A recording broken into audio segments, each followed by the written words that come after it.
Le professeur me disait, mettez-vous dans le fond de la classe, je vous donne 19 sur 20, mais surtout taisez-vous, j'en savais plus que lui.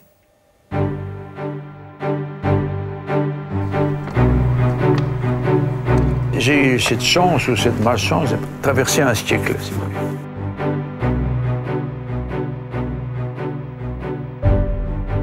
J'étais un raconteur d'histoire, je savais dessiner, et je me suis dit, c'était une démarche logique, je veux utiliser mon art du dessin à faire de la bande dessinée, à raconter mes histoires à moi. Je ne sais pas que j'allais créer Alix, je ne savais pas du tout ce que j'allais, mais je voulais faire ça. Hergé m'a demandé de devenir son collaborateur.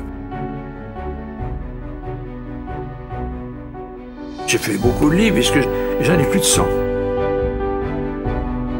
Alix, Lefranc, Gênes, Orion, Arnaud, Loïs et Chaos, 7.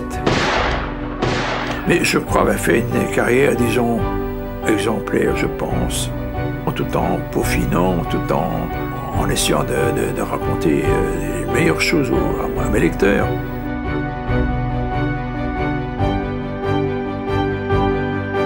Je suis le témoin de 75 ans d'histoire. En 1946, l'image, ce que c'est de trouver des éditeurs français et leur proposer des dessins, entre autres Nathan, pour ne pas dire son nom, boulevard Saint-Germain à Paris. J'avais présenté des projets de bande dessinée. Il m'a dit, pourquoi vous voulez faire ça? Ça n'a aucun avenir. Je dis, mais écoutez, j'aime bien. Bon, mais aller en Belgique, c'est là que ça se passe. Je monte à Bruxelles, je suis resté 40 ans. Là, je tombe dans le pays de cocagne. Il ne faut pas oublier qu'à cette époque-là, je n'ai pas fait exprès, la Belgique vendait l'uranium du Congo aux Américains pour des milliards, et la Belgique, c'était le pays le plus riche du monde à l'époque. Je tombe d'un pays où il n'y a rien, d'un pays où il y a tout. Je trouve tout de suite du boulot. Avec la publicité, j'ai gagné pas mal d'argent. J'ai gagné ma vie avec ça. J'ai du talent, tout le monde me le dit, j'ai fait belles choses en publicité, j'ai été tatoué. Mais en bande dessinée, il est évident que je me rends compte tout de suite que je dois... la perspective, l'architecture, ça, je l'avais tout de même potassé aux arts et métiers, heureusement. Mais la morphologie humaine, j'y connais rien. Je connais pas rien, mais je suis pas très branché. Et j'étudie ça, à fond.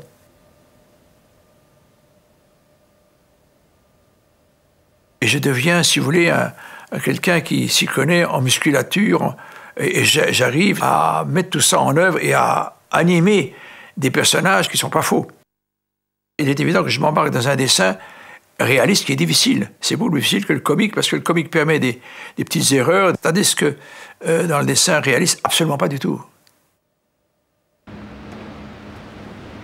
Je travaille en tant que freelance dans cette maison de publicité qui s'appelle l'OTP, c'est-à-dire Office Technique de Publicité, dans l'année 1946. Et alors, il y avait des types qui faisaient des lettrages, comme il en existe toujours, des très belles lettres. Il me dit, tiens, toi qui aimes la bande dessinée, cours de l'autre côté de la Grand Place, le journal de Tintin va démarrer dans quelques semaines. Oh, pris ma veste, j'ai couru, traversé la Grand Place. J'ai tout de suite été reçu. J'ai montré des dessins. Et le directeur, qui était Raymond Leblanc, qui a toujours été Raymond Leblanc, m'a dit, vous m'intéressez beaucoup, faites-moi un projet.